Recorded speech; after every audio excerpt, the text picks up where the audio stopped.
welcome to EJ Brad and Kai, one of your favorite YouTube channels out there. Want to say happy Pride Month to everyone out there. It is great to be proud and be in the LGBTQ community. So I want to talk about some things because we have made so many triumphs over the years, you know, with gay rights, with gay marriage rights, you know, transgender community, a lot of different things. And even a shout out to Laverne Cox, who not only became the first transgender woman to be nominated for a Primetime Emmy, but to actually be the first transgender woman to win an Emmy Award and also have her very own Barbie doll. So there has definitely been strides there. But we want to talk about the history here of the transgender community. And we're going to talk about one person where things were not so good for transgender women at the time, or even heard of at that point. So we are talking today about Lucy Hicks Anderson. And she was born in 1886, okay? In 1886 in Kentucky. Even as a young child, she always thought of herself as a female, even though she was born biologically a little boy. Her parents were very supportive of everything, and even when she went to the doctor to be examined, the doctors told her parents just to let her be who she is and to have her dress in dresses and in female clothing. So that's what her parents did and started sending her to school as Lucy. Over the years, she became an activist. She was also a madam when she purchased her own boarding house that turned into a brothel. And this is when she moved to Oxnard, California. And she actually was married even before then. So she's been married twice. Her first husband was Clarence Hicks, that she married when she was in New Mexico.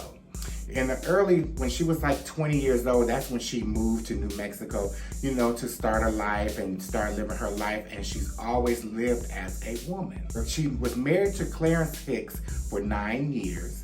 And then she moved to Oxnard, California, and she met a man that was stationed in New York in the military. His name was Reuben Anderson.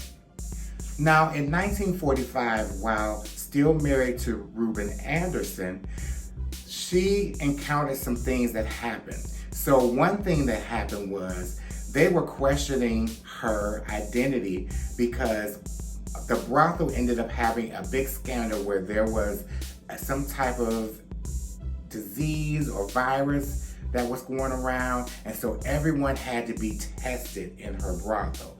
So when they examined her, that's when they discovered that she was born a male. So then that ended up her having to go to trial.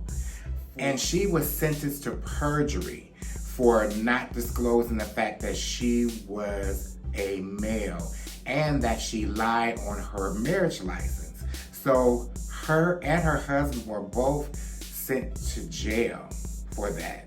And this was back, like I said, in 1945. And also, the government came after her and her husband because of fraud, saying that they fraudulently defied the government by receiving the GI Bill benefits for being married. So, of course, they ended up doing time, 10-year probation for just disclosing the fact that she was a biological male. And in court, there's a famous quote that she said that she defied anybody to tell her that when she dresses, looks, and acts like a woman, that she is not a woman. And she said that she would die as a woman. So it was amazing the things that she had to go through in that time. If you can imagine if that was today, you know what I mean? The strides that she had to go through just to be who she was inside. And that's how a lot of transgender people think because of how they feel inside.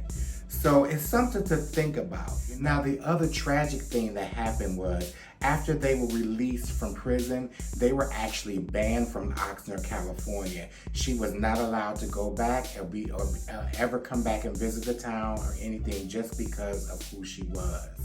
And her and her husband ended up moving to Los Angeles, California, and they were married until she died in 1954. So I want to give a shout out to a pioneer, to an activist, to a strong transgender woman who defied a lot of odds even back in the time when it was risque. So I want to say kudos to Lucy Hicks Anderson, a true pioneer of her. So in conclusion, guys, I want to say Happy Pride Month. Be proud of who you are. That's right, and be proud. You know, whatever you may be fighting or battling with, know that love is love no matter what. Love wins. Absolutely. We are EJ Brad and Con. And we want to thank you for watching. If you like this video, please like, please share this video, and please subscribe, okay? Please subscribe. Please, please. And we love you guys. And we will see you on the what? Next video. That is right. Bye, guys. Thank you so much for watching. Now that you've watched this video, go ahead and drop us a comment and tell us what you think. Or just go ahead to the next one. Go ahead. I dare ya.